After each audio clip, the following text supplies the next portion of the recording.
నమస్తే, welcome to NH media. ముందుగా headlines.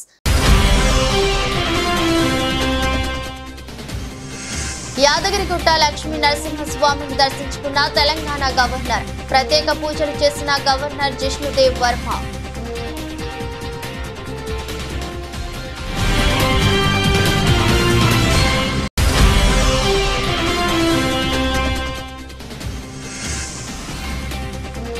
ఎట్టకేలకు ఎమ్మెల్సీ కవితకు బెయిల్ మంజూరు. బెయిల్ రావడంతో బీఆర్ఎస్ శ్రేణుల్లో సంతోషం.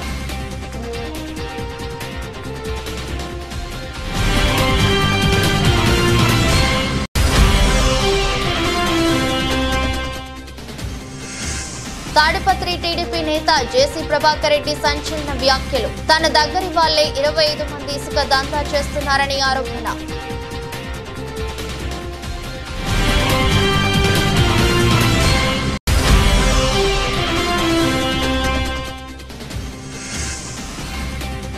ఫామ్ హౌస్ ఆరోపణలపై స్పందించిన పట్నం మహేందర్ రెడ్డి. పట్టా భూమిలో రూల్ ప్రకారమే కట్టుకున్నానని వివరణ.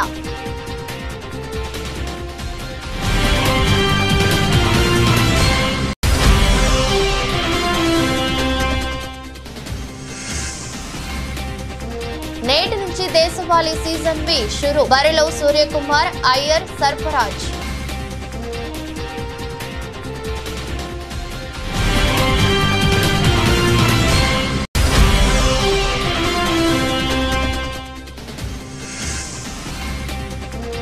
మార్కెట్లకు ఫెడ్ షోస్. వడ్డీ రేట్ల తగ్గింపు అంచనాతో కదం తొక్కిన సూచీలు.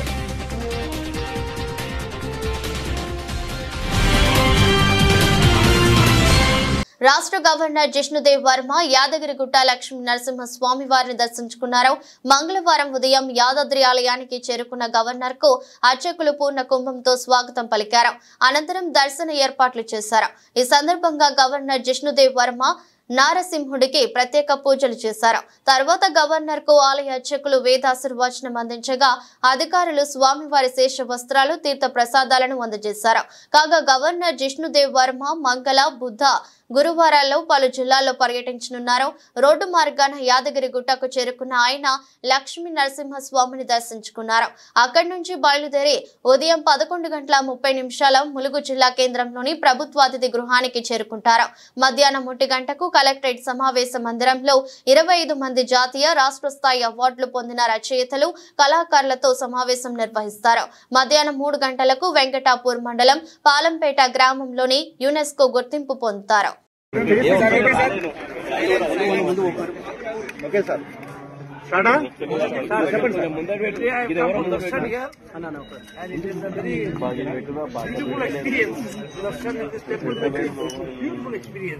With all the tradition and Vedic hymns, so I am very impressed with this temple.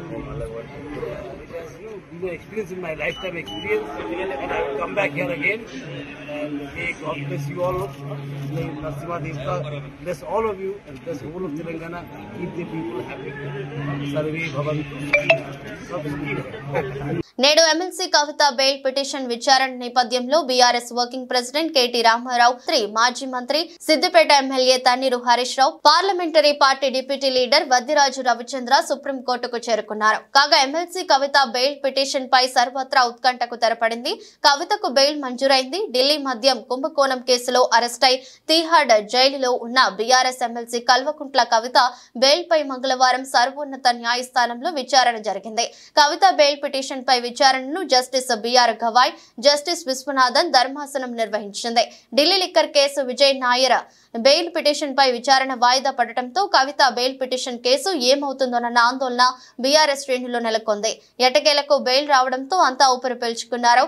కవిత తరపున ముకుల్ రోహత్ కి వాదనలు వినిపించారు. సుప్రీంకోర్టులో కవిత బెయిల్ కేసు విచారణ సందర్భంగా కోర్టుకు బీఆర్ఎస్ నేతలు, మాజీ మంత్రులు కేటీఆర్, హరీష్ రావు, వేముల ప్రశాంత్ రెడ్డి, ఎమ్మెల్యే కౌశిక్ రెడ్డి, ఎమ్మెల్సీ సేరి సుభాష్ రెడ్డి, ఎంపీ వద్దిరాజు, రవిచంద్ర తదితరులు నేతలు హాజరయ్యారు. కొత్వాల్గూడలోని తన ఫామ్ హౌస్ అక్రమ నిర్మాణం అంటూ వస్తున్న ఆరోపణలపై ఎమ్మెల్సీ పట్నం మహేందర్ రెడ్డి తాజాగా స్పందించారు. మంగళవారం ప్రెస్ మీట్ ఏర్పాటు చేసి ఈ విషయంపై మాట్లాడారు. కొత్వాల్గూడలోని సర్వే నంబర్ 13లో తన కుమారుడి పేరుతో 14.14 ఎకరాల పట్టా భూమి ఉందని చెప్పారు. ఆ భూమిని 1999లో కొనుగోలు చేశామని 2005లో నిబంధనల మేరకే ఎలాంటి హంగులు ఆర్భాటాలు లేకుండా చిన్న కట్టడం కట్టుకున్నామని వివరించారు. అప్పటి ప్రభుత్వం నుంచి ఇరిగేషన్ శాఖ అనుమతితో ఫామ్ హౌస్ కట్టుకున్నామని, నిబంధనలకు విరుద్ధంగా కట్టినట్లు తేలితే తానే దగ్గరుండి కూల్చేస్తానని మహేందర్ రెడ్డి చెప్పారు. తాత తండ్రుల నుంచి తమది వ్యవసాయ కుటుంబమని, తమ కుటుంబానికి చాలా వ్యవసాయ భూములు ఉన్నాయని చెప్పారు. అలాంటిది ఇంత చిన్న భూమిని కబ్జా చేయాల్సిన అవసరం తనకు లేదన్నారు. అక్కడ ఎలాంటి కాంపౌండ్ లేదని, కావాలంటే మీడియా ప్రతినిధులు సహా ఎవరైనా వెళ్లి చూడొచ్చని చెప్పారు. అవసరమైతే పట్టా కాగితాలు కూడా ఇస్తానని చెప్పుకొచ్చారు. వాస్తవానికి అది చిన్న గెస్ట్ హౌస్ అని, అది FTL బఫర్ జోన్ పరిధిలో ఉందని ఆరోపణల్లో నిజం లేదని మహేందర్ రెడ్డి చెప్పారు. అక్కడికి చుట్టుపక్కల పలు ఫంక్షన్ హాళ్లు, ఇతర నిర్మాణాలు కూడా ఉన్నాయని వివరించారు. తెలంగాణ ప్రభుత్వము గౌరవ ముఖ్యమంత్రి రేవంత్ రెడ్డి గారు ఏదైతే చెరువులను కాపాడాలని చెప్పేసి నిర్ణయం తీసుకున్నాడో ఇది మంచి కార్యక్రమం. ఇది చెరువులు కబ్జాలు చేసిన వారు ఎవరైనా సరే దాన్ని కాపాడడానికి అందరూ కూడా ముందుకు రావాల్సిన బాధ్యత అందరి మీద ఉన్నది.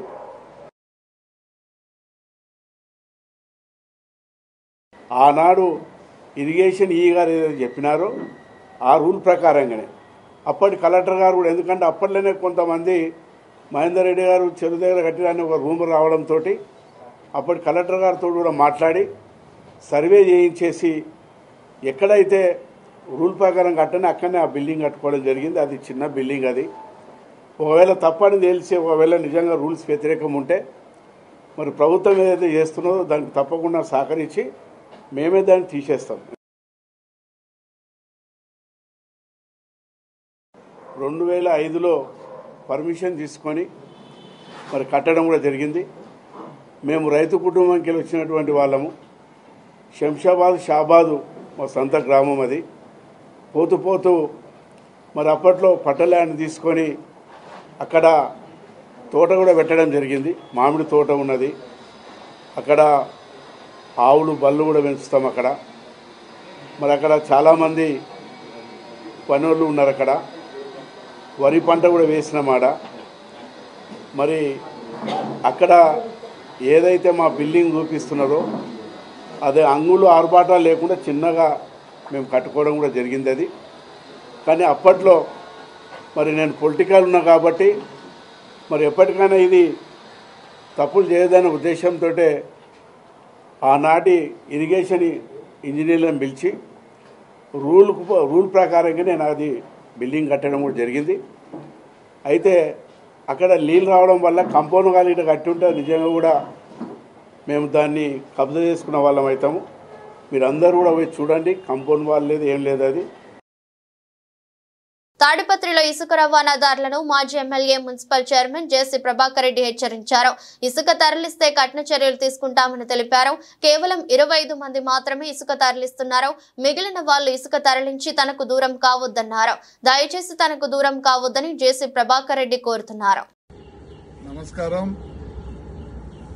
నేను ఈరోజు మళ్ళీ ఇసుక గురించి చెప్తున్నా. మొత్తం తాడిపత్రి కాన్స్టిట్యున్సీలో ఒక 25 మందే ఇసుక దొలుకుండేది. వాళ్ళందరూ నాకు ఆప్తులు. 5 ఏళ్ళు నాతో పాటు కష్టపడిన వాళ్ళు.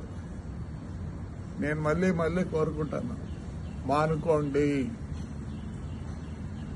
మీకు ఒకరికైనా డబ్బులు అంటే 2,50,000 మంది ఉంటే ఓటర్లే, 25 మందికి ఇదే. దూరం చేసుకోవద్దండి. దయచేసి దయచేసి దయచేసి దయచేసి మీరంతా నా కోసం 5 ఏళ్లు కష్టపడ్డారు. నేను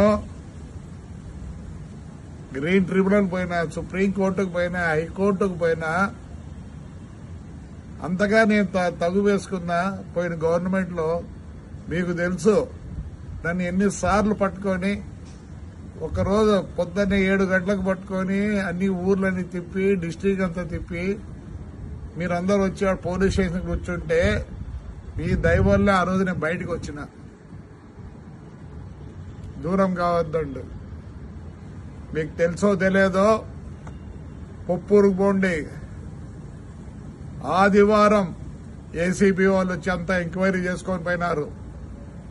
దయచేసి వచ్చేది మీకేమీ లేదు. ఇంకోటి చెప్తున్నా, టిప్పర్ ఓనర్లో మీ బండ్లు బయటికి రావు. ఎక్కడన్నా పోయి తోలుకోండి, నా కాన్స్టిట్యూన్సీలో తోలొద్దండి. దయచేసి చెప్తున్నా. నిర్మల్ జిల్లా పెంపి మండలంలోని మందపల్లి గ్రామంలో సీసీ కెమెరాలను వీడీసీ ఆధ్వర్యంలో ప్రారంభించారు. యువతకు వాలీబాల్ కిట్స్, ప్రమాదం బారి నుండి కాపాడేందుకు హెల్మెట్స్, ఆదివాసీలకు చీరలను పంపిణీ చేసి యువత క్రీడా నైపుణ్యంగా ఉండాలని, జాగ్రత్తగా వాహనాలు నడపాలని, వాహనదారులకు హెల్మెట్స్, గిరిజనులకు చీరలు పంపిణీ చేసి గిరిజనులతో నృత్యం చేసి విలేజ్ డెవలప్మెంట్ కమిటీని అభినందించారు.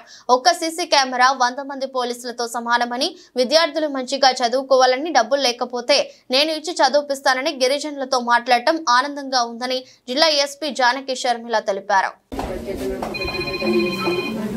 అలాగే ఈ సీసీ కెమెరాస్ పెట్టుకున్నందుకు ఈ ఎంబీఎస్ఐ శంకర్ వీడీసీ మెంబర్స్ అందరికీ కూడా నేను శుభాకాంక్షలు తెలియజేస్తాను. ఎక్కడికి వెళ్ళినా వీడీసీ గురించి కంప్లైంట్స్ ఇప్పిస్తూ ఉంటాయి. ఇప్పటికైతే ఓవర్కి వస్తూనే ఉంటాయి. ఊళ్ళో వీడీసీ వాళ్ళు బహిష్కరించారు, వీడీసీ వాళ్ళు హెరాస్ చేస్తున్నారు, వీడీసీ వాళ్ళు డబ్బులు అడుగుతున్నారు అని.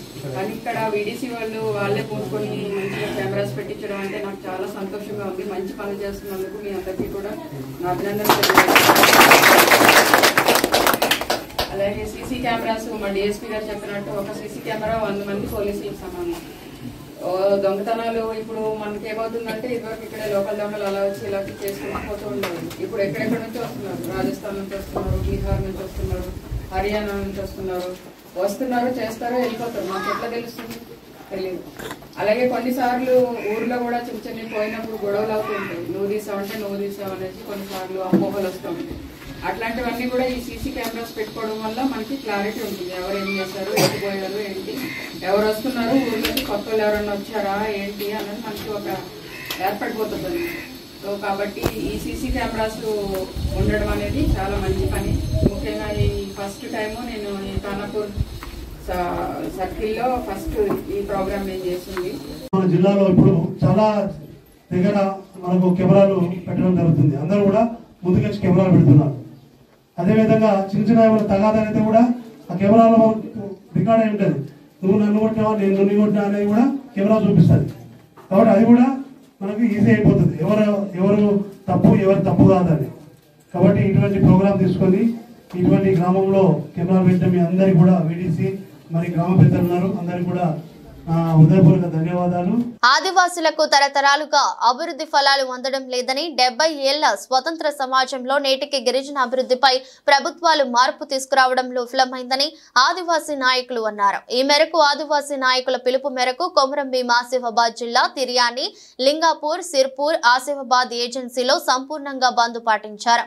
ప్రభుత్వ, ప్రైవేటు పాఠశాలలు సహా వర్తక, వ్యాపార సముదాయాలు స్వచ్ఛందంగా బంద్ పాటిస్తున్నాయి. ఈ సందర్భంగా ఆదివాసీ నాయకులు మాట్లాడుతూ నేటికి గిరిజన గ్రామాలలో విద్య, వైద్యం, తాగునీరు, సాగునీరు లేక నానా అవస్థలు పడుతున్నారని, రహదారులు సక్రమంగా లేక నానా అవస్థలు పడుతూ బురదలో ప్రయాణం కొనసాగిస్తున్నారు. ఇప్పటికైనా కేంద్ర, రాష్ట్ర ప్రభుత్వాలు ఏజెన్సీ ప్రాంత పరిరక్షణ చట్టాలను పకడ్బందీగా అమలు చేయాలని డిమాండ్ చేశారు. సాధన కమిటీ ఆధ్వర్యంలో రాష్ట్ర వ్యాప్తంగా ఏజెన్సీలో బంద్ కార్యక్రమాన్ని మరి వారు మొదలుపెట్టారు. దానిలో భాగంగా ఆదివాసీ సంఘాల ఐకాస తరఫున రాష్ట్ర కమిటీ సంపూర్ణంగా మద్దతిస్తూ మరి జైనూరు, సిర్పూర్, లింగాపూర్, కెరమేలి మండలాల్లో సంపూర్ణ బంద్ పాటిస్తున్నారు. ఎందుకంటే ఆదివాసీల భారత రాజ్యాంగమైనటువంటి చట్టాలను ఇప్పుడున్నటువంటి కేంద్ర రాష్ట్ర ప్రభుత్వం కాలరాష్ట్ర తరుణంలో మా హక్కులు మాకు కావాలి, ఏజెన్సీలో ఐడీటీ ద్వారా మెగా డిఎస్సీ పెట్టాలనేసి, జీవో నెంబర్ 3ని అమలు చేయాలనేసి, అదేవిధంగా వలసల అంబడీలను ఎస్టీ జాబ్ను తొలగిస్తూ మరి ఏజెన్సీ ప్రాంతంలో ఉన్నటువంటి 170 PSR చట్టాలను పకడంగా అమలు చేస్తూ ఇతర వలసలు పెరుగుతున్నాయి. కాబట్టి ఏజెన్సీలో వలసలు రాకుండా ప్రభుత్వాలు కేంద్ర రాష్ట్ర ప్రత్యేకంగా మరి చర్యలు తీసుకోవాలని కోరుతూ మరి బంద్ పాటించడం జరిగింది. సహకరించినటువంటి వ్యాపారస్తులకు అందరికీ కూడా, తర్వాత ప్రైవేట్ సంస్థల, పాఠశాలలు, కళాశాలల వారికి, కరస్పాండెంట్లకు ప్రత్యేక ధన్యవాదాలు చేస్తూ ముఖ్యంగా రాజ్యాంగాన్ని పూని చేస్తున్న తరుణంలో మరి ఏజెన్సీ బంద్కు పిలుపునివ్వడం జరిగింది. దీనిలో భాగంగా ఖచ్చితంగా మా హక్కులు మాకు వచ్చే వరకు కొమరం భీం పోరాటాన్ని స్ఫూర్తి తీసుకొని మరో పోరాటానికి ఆదివాసులు ఐక్యం అయినాం. అదేవిధంగా ఏజెన్సీ డిఎస్సిని వెంటనే ప్రకటిస్తూ బ్యాక్లాగ్ పోస్టులు వెంటనే భర్తీ చేస్తూ ఆదివాసీ నిరుద్యోగ యువకులకు ఉద్యోగులు వచ్చే వరకు కూడా నిరంతరం పోరాటం కొనసాగిస్తుంటామని తెలియజేస్తున్నాం. సీజనల్ వ్యాధుల బారిన పడకుండా తగు జాగ్రత్తలు తీసుకోవాలని కాకినాడ జిల్లా వైద్య మరియు ఆరోగ్య శాఖ అధికారి డాక్టర్ జె నరసింహనాయక్ తెలిపారు. ఈ విషయంపై ఆయన మాట్లాడుతూ వర్షాకాలంలో నీరు నిల్వ ఉంటుందని, కావున నిల్వ ఉన్న నీటి గుంటలలో ఆయిల్ బాల్స్ వేస్తారని, దాని ద్వారా నీటిపై ఒక పొరల ఏర్పడి దోమల ఉత్పత్తి నియంత్రిస్తుందని తెలియజేశారు. ప్రతి శుక్రవారం కూడా ఫ్రైడే డ్రై డే కార్యక్రమాన్ని నిర్వహిస్తున్నట్లు, ఎవరికైనా అనారోగ్యంగా ఉంటే దగ్గరలో ఉన్న పిహెచ్సికు గాని, యూపీహెచ్సికు గాని, కమ్యూనిటీ హెల్త్ క్లినిక్ కు గాని వెళ్లి పరీక్షలు చేయించుకోవాలని సూచించారు. అందరికీ నమస్కారం అండి. నేను డిఎంహెచ్ మాట్లాడుతూ ఉన్నాను. ఇప్పుడు ఈ కాలం ఇది వర్షాకాలము, ఎక్కువ వర్షాలు పడతా ఉన్నాయి, నీరు ఎక్కువ నిల్వ ఉండే అవకాశం ఉంది. ఈ నీటి కుంటల్లో ఎక్కడా కూడా నీరు ఎక్కువగా నిల్వ ఉండకూడదు. అలా నిల్వ ఉన్నట్లయితే అక్కడ మనం మున్సిపల్ కార్పొరేషన్ వారి నుంచి, హెల్త్ స్టాఫ్ నుంచి ఆయిల్ బాల్స్ అనేది వేయడం జరుగుతూ ఉంది. ఈ ఆయిల్ ఏంటంటే వాటర్ మీద ఒక లేయర్గా ఫామ్ అయ్యి మనకి దోమలు పెరగకుండా, గుడ్లు పెట్టకుండా నివారించడానికి ఉపయోగపడుతుంది. అలానే మనకి ఈ వాటర్ స్టాగ్నేటెడ్ ఏరియాలో గ్యాంబూషియా ఫిష్లు వదులుతూ ఉన్నాము, చేపలు, ఈ చిన్న పిల్లలు. అవి ఏంటంటే మనకి ఆహారంగా ఈ లార్వాని కూడా అది తీసుకుంటూ ఉంటుంది. కాబట్టి మనకి నీటి మీద పెట్టే లార్వాని అది ఆహారంగా తీసుకుంటుంది. కాబట్టి మనకి ఈ దోమలు పెరగకుండా మనం నివారించగలుగుతాం. అలానే మనకి ప్రతి శుక్రవారం ఫ్రైడే డ్రై డే కార్యక్రమం చేస్తూ ఉన్నాము. అలానే మనకి ఎవరికైనా దగ్గు, జలుబు, జ్వరము లేకపోతే ఒళ్ళు నొప్పులు ఉన్నట్లయితే డెఫినెట్గా దగ్గరలో ఉన్న ప్రాథమిక ఆరోగ్య కేంద్రం కానీ, అప్పర్ ప్రైమరీ హెల్త్ సెంటర్స్ కానీ, లేకపోతే government CHC community health centres కానీ హాస్పిటల్కి వెళ్ళి వైద్య పరీక్షలు చేయించుకొని వైద్యం చేయించుకోవాలి. అంతేగాని దయచేసి పిఎంపీలని, ఆర్ఎంపీలని ఆశ్రయించవద్దు. సో దానివల్ల మనకి అన్నెసరీ వైద్యం జరుగుతుంది. కాబట్టి అలా కాకుండా మనకి ప్రాపర్గా క్వాలిఫైడ్ డాక్టర్స్ దగ్గర మన గవర్నమెంట్ సెక్టార్స్లో లేకపోతే బయట కానీ వైద్యం చేయించుకోవాలని కోరుతాం.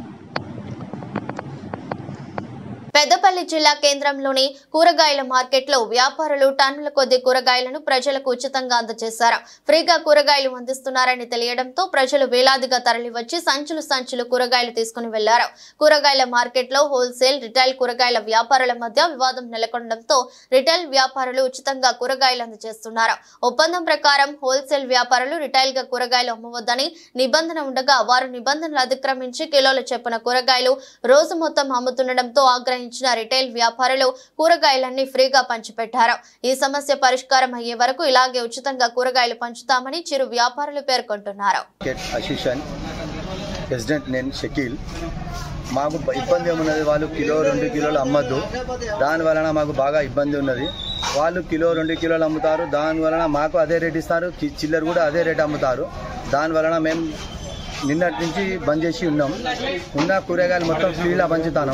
ఎప్పటి వరకు మనకు అనుకూలం మొత్తం మరి పరిష్కారం కాదో అప్పటి వరకు మేము ఇట్లనే పంచుకుంటూ ఉంటాం. వాళ్ళు ఓకే అనే వరకు మేము బంద్ చేస్తాం. వాళ్ళు 2-6 దుకాణాలు ఉన్నారు, వాళ్ళు చిల్లర అమ్ముతారు. చెప్పినా ఇంటలేరు, చెప్పినా బూతులు తిడతారు అని చెప్తే ఫైట్ చేస్తా అంటారు, ఏమేమి అంటారు, ఎక్కడ పోతా పోరి, ఏమని చెప్పుకుంటే చెప్పుకోపోరి అంటారు. దానివలన మేము బంద్ చేసి 2 రోజులతోని దోదించే అప్పుడు ఖాళీ ఉన్న కూరగాయలు పంచుకుంటూ ఉంటాం. మా ఉపాధి కూడా పోతుంది, నష్టం జరుగుతుంది, కానీ భరించుకుంటూ ఉంటున్నాం. మేము పెద్దపల్లి కూరగాయల market retail association vice president. నా పేరు రవీందర్. హోల్సేల్ వాళ్ళు రిటైల్ అమ్మగద్దని ఎన్నోసార్లు మొరబెట్టుకున్నాము. వాళ్ళు పావు కిలో కానుంచి వెళ్ళి అద్దపావు 10 రూపాయలు, 5 రూపాయలు అని అన్నీ విక్రయిస్తున్నారు. మాకు వ్యాపారం నడవడం జరుగుతలేదు. వాళ్ళు విక్రయించినప్పుడు వాళ్ళు అమ్ముతుంటే మా మాలంతా మిగిలి ఖరాబ్ అయిపోతుంది. వాళ్ళకి ఎన్నోసార్లు విన్నపం చేసుకున్నాం. ఇదివరకు పోలీస్ స్టేషన్ వెళ్ళినాం, కమిషనర్ గారు చెప్పారు, అందరికీ చెప్పుకున్నారు, ప్రజాప్రతినిధులు కూడా చెప్పారు. ఎందరో వచ్చి చెప్పినా వాళ్ళు వింటలేరు. నిన్నగాక మొన్న ఏం జరిగిందంటే, మీరు ఏం చేసుకుంటారో చేసుకోకపోయి మా ఇష్టం మేము కూడా మీరేనా మాకు చెప్పారు కానీ వాళ్ళు ఇష్టం నానా బూతులు తిట్టున్నారు. దాని గురించి నిన్న నుండి మార్కెట్ బంద్ పెట్టినాము.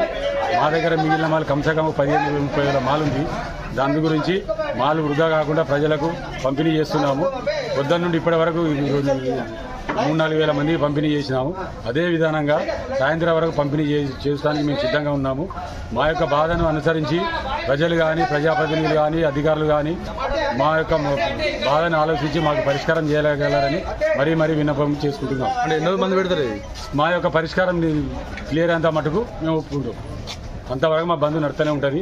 వాళ్ళకి ఏంటంటే టైం కూడా ఇచ్చినాము. 8 గంటల వరకు బంద్ చేయమంటే బంద్ చేస్తలేరు. వాళ్ళు ఎన్నిసార్లు చెప్పినా వాళ్ళు ఇంటలేరు.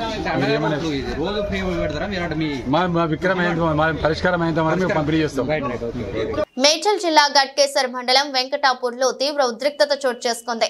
జనగామ బీఆర్ఎస్ ఎమ్మెల్యే పల్లా రాజేశ్వరరెడ్డి ఆధ్వర్యంలోని గాయత్రి ఎడ్యుకేషనల్ ట్రస్ట్ తమ భూమిని కబ్జా చేశారని, తమకు న్యాయం చేయాలంటూ పల్లా రాజేశ్వరరెడ్డికి చేసిన నీలిమ మెడికల్ కాలేజీ వద్ద కొందరు బాధితులు ఆందోళనకు దిగారు. వివరాల్లోకి వెళ్తే వెంకటాపూర్ గ్రామ రెవెన్యూ సర్వే 796లోని 11 ఎకరాల 20 గుంటల్లో 7 ఎకరాల 20 గుంటలు గాయత్రి ఎడ్యుకేషనల్ సొసైటీ పేరు రిజిస్ట్రేషన్ చేసుకున్నారని, మిగతా 4 ఎకరాల తమ భూమిలో రాజేశ్వరరెడ్డి తన అనుచరులతో కలిసి ఆక్రమించారని బాధితులు కుంట్లూరు మాజీ సర్పంచ్ కల్లం ప్రభాకర్ రెడ్డి తదితరులు ఆరోపించారు.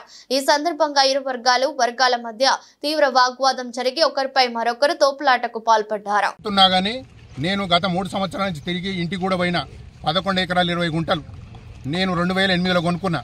కోర్టుకు నేను తిరిగిన, కోర్టు పైసలు ఖర్చు పెట్టుకుని ప్లాట్లో పంచాయతీకి వెళ్ళి నేను తిరిగిన. నాది మొత్తం 4.5 ఎకరాల భూమి ఉండే. తీసుకుపోయి నేను కుంటూరు సర్పంచ్, నేను టీఆర్ఎస్ పార్టీ. నేను 2006 నుంచి 2009 వరకు ఉన్నా. నేను ఇక్కడ భూమిని నేను తీసుకొని 4.5 ఎకరాలు తీసుకుంటే తర్వాత ప్లాట్ల భూమి ఆ భూమి అని చెప్పి తర్వాత వస్తే నేను కోర్టుల కేసు 2013 వరకు కొట్లాడినాక 2 ఎకరాలు నేను ఆర్థికంగా లేకుండా 2 ఎకరాలు అమ్ముకున్నా. మిగతా 2.5 ఎకరాలు తర్వాత ఈయన ఒక అద్దె ఎకర కొడుకు పేరు మీద ఉంటే అద్దె ఎకర కూడా నేను ప్లాట్ కొని అది కొనంటే అద్దె ఎకర ఫ్రీగా చేసిన. ఈయన 2 ఎకరాలు, మిగతా వాళ్ళ దగ్గర 4 ఎకరాలు మొత్తం కలిసి 7 ఎకరాలు కొన్నాడు. అద్దె ఎకర ఫ్రీగా ఇచ్చిన. ఆ 7 ఎకరాలు తీసుకుపోయిండు, కాలేజీ కట్టుకుంటుండు. నేను ఎన్నిసార్లు ఇంటికి పోయినా చుట్టూ 7 ఎకరాలకు 11 ఎకరాలు గోడ పెట్టిన. ఎందుకు పెడుతున్నావు అంటే నేను మాట్లాడతా, లేకపోతే సైడ్కి ఇస్తా, తర్వాత ఇస్తా అని చెప్పి తర్వాత రోజు ఇంత గోడ పెట్టించుకొస్తాడు. మెడికల్ కాలేజ్ పర్మిషన్ పెట్టుకుంటాడు, బిల్డింగ్ కడతాడు. నేను ఇంటికి పోయినా 50 లక్షలు ఇస్తా, 60 లక్షలు ఇస్తా అని చెప్తాడు. ఆ పక్కన 6 కోట్లు పోతుంటే 60 లక్షలు 50 లక్షలు నీకు ఇస్తావా? నువ్వు మమ్మల్ని తీసుకొచ్చి భూమి లేదని ఎట్లా చెప్తున్నావు?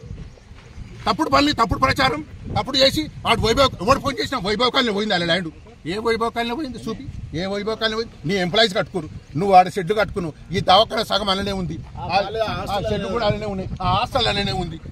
జాగేడుకొని 100% ఉంది. తప్పుతో పట్టిస్తుండే తప్పితే ఇంకా ఏం కాలేదు. పూర్తి ల్యాండ్ ఉంది. అన్యాయం చేయడానికి ప్రయత్నిస్తుండో పందికొక్కటి తోటి సంపాదించుకోవాలని ఆలోచన తప్పితే ఇంకోటి ఏది లేదు. గవర్నమెంట్ సర్వేరే వచ్చి మాకు మొత్తం సర్వే చేసి పాయింట్లు పెట్టిపోతే పాయింట్లు కూడా వీకేసి కలర్లు కూడా మొత్తం తూడ్చిపడేసారు. ఈయన మళ్ళీ మాట్లాడతాడు, హరీష్ రావు మాట్లాడతాడు, న్యాయంగా మేము ఎన్ఓసీలు ఇచ్చినాం. నాది నేను ల్యాండ్ లార్డ్ ఇంట్లో నాకు గోడ ఎంపడి బౌండరీ మొత్తం నా పేరు మీద ఉంది. నన్ను లోస్తే గలాలు పడతాను ముందుకు వస్తా తప్ప ఎవరు నా కొడుకు ఏ గవర్నమెంట్ ఆఫీసర్ దగ్గర పోయినా ఎవరు చూడు మేము వాళ్ళని అడిగి చెప్తామండి. పల్లరాజేశ్వర నువ్వు గవర్నమెంట్ ఆఫీసర్ అంటే పల్లరాజేశ్వర ఎన్ఓసీ తీసుకొని మాకు ఆర్టీఐ కింద ఇన్ఫర్మేషన్ ఇస్తారట. మీకు అంతా ఎన్ఓసీ క్లియర్ గా గవర్నమెంట్ రూల్స్ చెక్ చేసి ఇచ్చినాడు. వచ్చి కూడా మనకు జాగలేదు. గోడకు వాటర్ బాడీకి నీళ్ళని గోడలు పక్కకే ఉన్నాయి. వీళ్ళని న్యాయం చేసేది టీఆర్ఎస్ వాళ్ళు. దేవుని దయ వల్ల కాంగ్రెస్ వచ్చింది.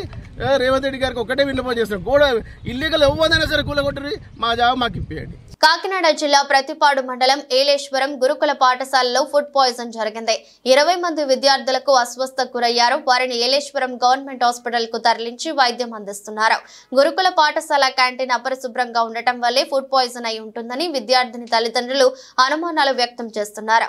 గతంలో ఇదే గురుకుల పాఠశాలలో విలేకరులు వార్తలు ప్రచురించగా వారిపై కూడా తప్పుడు ప్రచారాలను సైతం చేయించుకున్న గురుకుల పాఠశాల సిబ్బంది ఈ విషయం తెలుసుకున్న జిల్లా కలెక్టర్ హుటాహుటిన ఏలేశ్వరం బయలుదేరారు.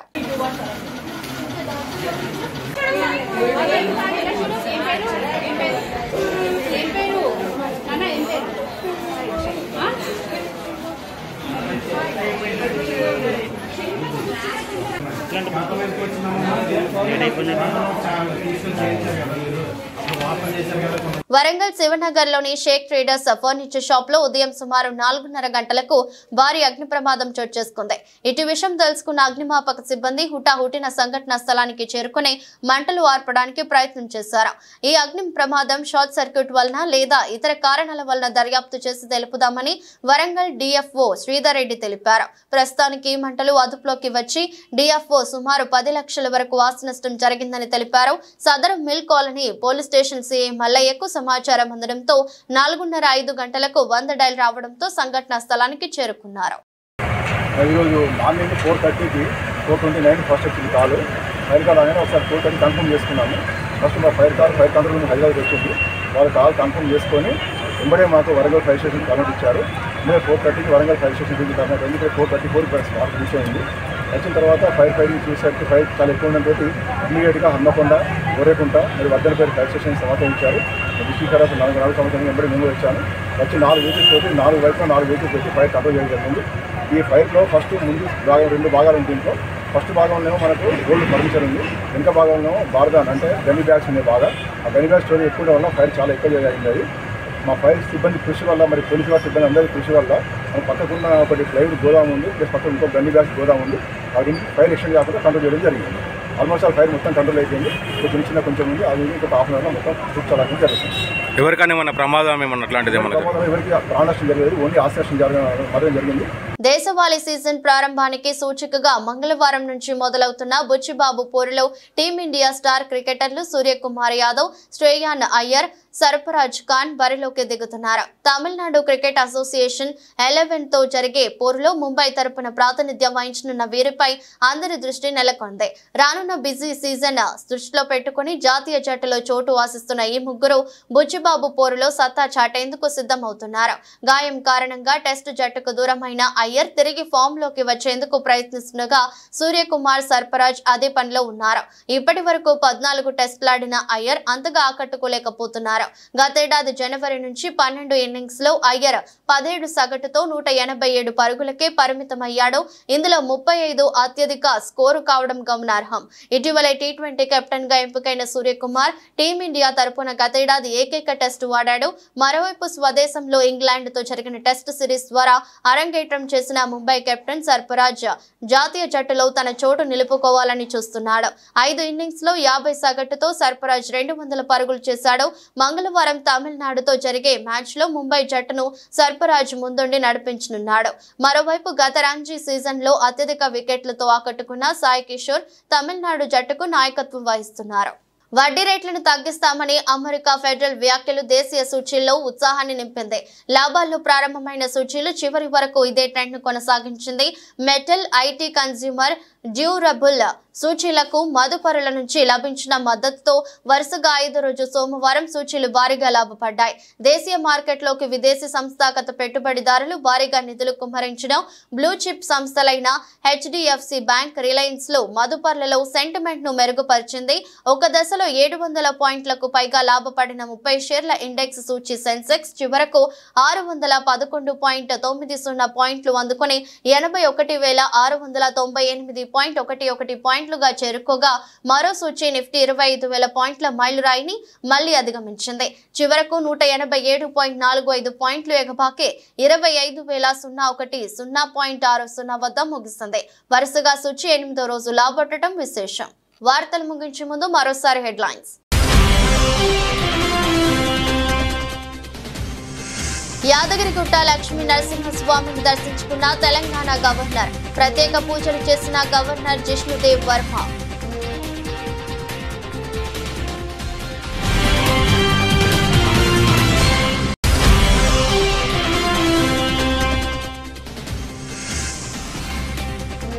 ఎట్టకేలకు ఎమ్మెల్సీ కవితకు బెయిల్ మంజూరు. బెయిల్ రావడంతో బీఆర్ఎస్ శ్రేణుల్లో సంతోషం.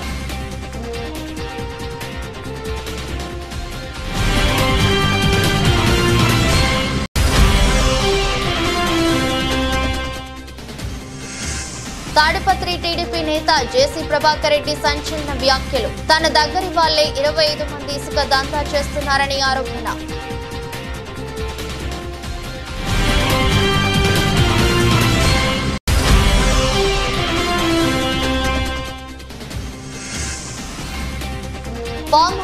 ఆరోపణలపై స్పందించిన పట్నం మహేందర్ రెడ్డి. పట్టా భూమిలో రూల్ ప్రకారమే కట్టుకున్నానని వివరణ.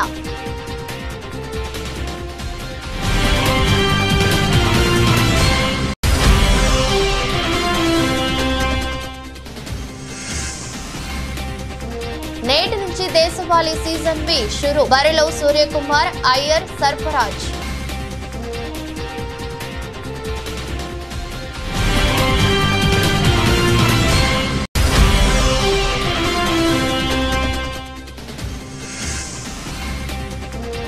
మార్కెట్లకు ఫెడ్ షోస్. వడ్డీ రేట్ల తగ్గింపు అంచనాతో కదం తొక్కిన సూచీలు.